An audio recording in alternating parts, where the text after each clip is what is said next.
Hey guys, what is up? It's Totalxclipse here, and today we are talking about... Hey guys, what is up? It's Totalxclipse here, and today I'm doing a guide on how you can defend your workshop and make it impenetrable for other players to actually get in and take your stuff. Now, for today's video, we are actually using this particular workshop, which is the at Sunshine Meadows Industrial Farm. So we're going to go ahead now and clear it out so that it's ready for taking. So once you've taken out the enemies, you just need to claim it, and then we are ready to start making this place a fortress. Now the first thing you're going to want to do once you've claimed this workshop is set up some turrets just around the main center to make sure that anyone who comes and contests your workshop isn't going to easily take it while you're trying to set up this actual base. Now we're going to go ahead and add 2 light turrets. It's nothing major.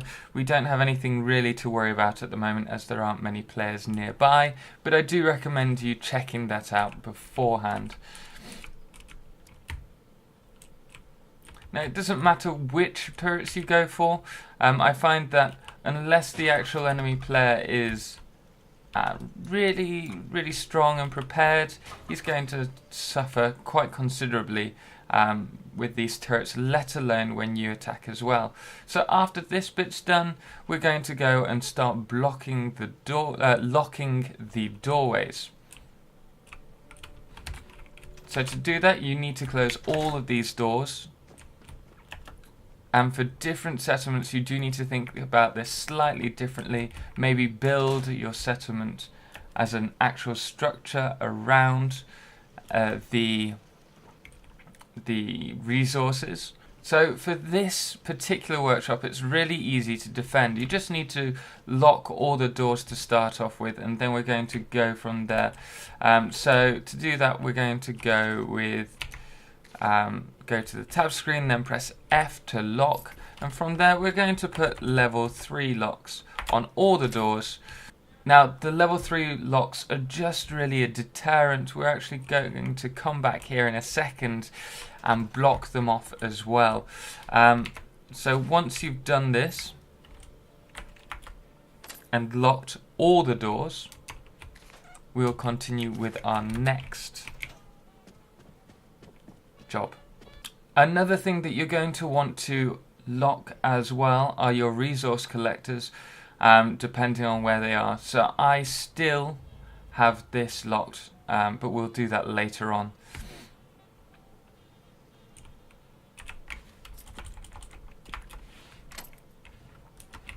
Right, now for the next part, we're going to have to block up all the doors, including these archways.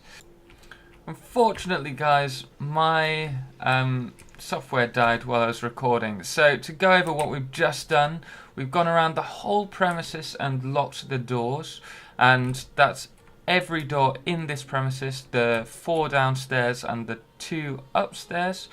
And then we started barricading using these concrete slabs, or barricades in this case, as it's an easy access point in and out.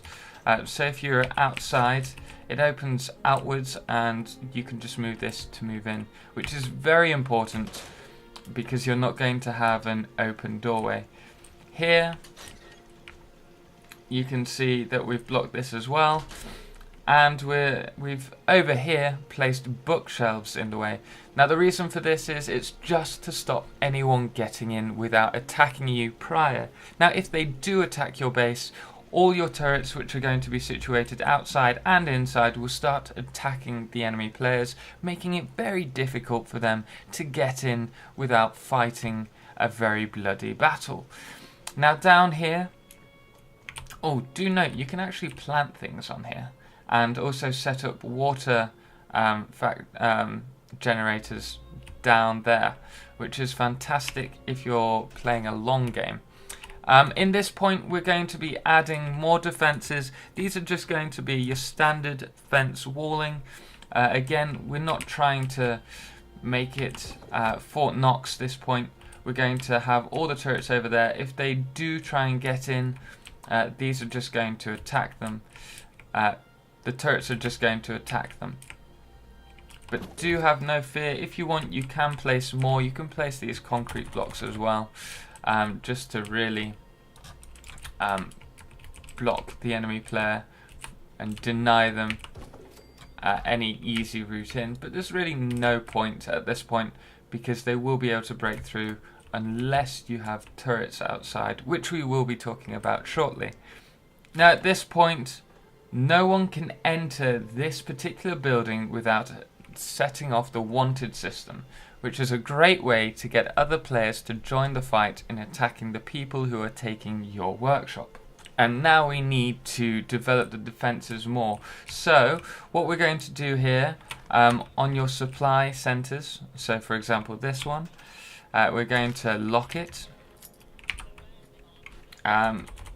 Doesn't matter really what you use. I'm only going to go with a level 1 lock for this particular supply, but for the one outside we're going to be using a level 3 lock.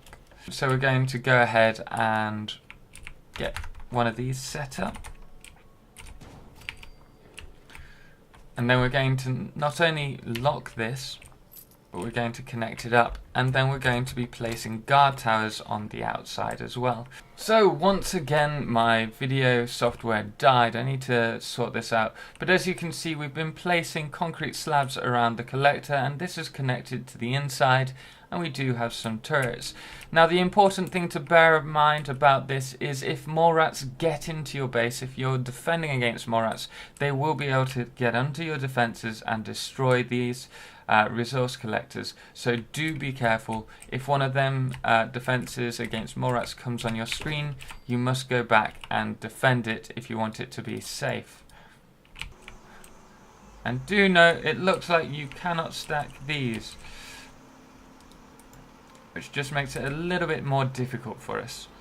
So 1 second. So here we are. This is now finished this side. I've run out of concrete, but I can mine more. So as you can see, if you're careful, if you plan it right, you can actually jump over these if you jump from a higher point, which is why I actually went and started building 3 tiers. So if you are defending this for a long time, like a couple of hours, I do recommend doing this. And then the next thing that you want to do while you're here is to actually blueprint this, because you'll be able to, oh, there we go. Oh, why has that done that? There we go. You'll be able to lift the whole 3 blocks and place them a lot quicker for the next time you are in the game. So in order to do that, you do need to go to hold E down for blueprint, and then do Z on the select structure. You can actually grow the structure and do several, but you shouldn't need to do that for this. But once you're happy with the actual selection, press R to click blueprint and then name it, I don't know, concrete walls. And so that the next time that you come to building, you can actually just go straight over to your blueprints and then click concrete walls and place, well, in this case 2, but 1 wall at a time, full wall. And they'll be much quicker and save you a lot more time in preparing your defenses. Now, other than setting up the actual resources inside, what you will need to bear in mind is defending from the outside from the wave of attackers. There are many ways you can do this, but the easiest one for me is actually just building turret towers. I always put 1 at the back, 1 at the side, here, and then another one all the way down here. And once you've done that, you've got a good coverage of all your base from the outside, and from then